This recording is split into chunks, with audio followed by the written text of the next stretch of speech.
কক্সবাজারের সুগন্ধ বিচে আজকে এই আন্টির থেকে আনারকলি খাবো। দেখি চলেন আপনাদেরকে দেখাই ভিডিওটা। আসসালামু আলাইকুম আন্টি, এগুলো কি আন্টি?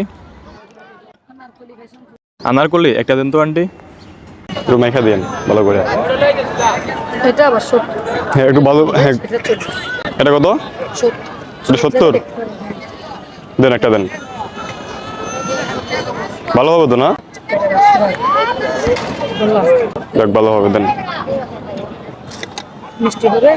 ওটা হ্যাঁ একটু, এটা কি চিনি না? দেন। আমরা বানিয়েছি এটা বাসায় নিলাম নে লবণ মরিচ জাল খাইতে চাইলে একটু সরষের তেল দিয়ে খাবেন। হ্যাঁ একটু ট্যাং দিন। বানাইতে চাইলে আপনি চিনি দিয়ে বানাবেন। বুঝছো বুঝছো। মানে ঠিক আছে।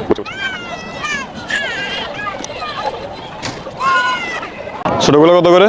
30 টাকা। 30 টাকা। আর এটা 40 টাকা। না এটা 50। এটা 50। এটা বড়গুলো 70 টাকা করে। আনারকলি।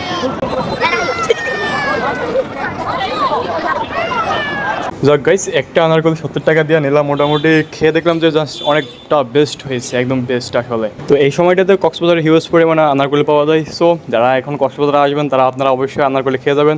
এই আনারকলি দেখে জিব্বায় জল এনে লাভ নেই, চলে আসেন কক্সবাজারে, আনারকলি খাওয়াবো আমি।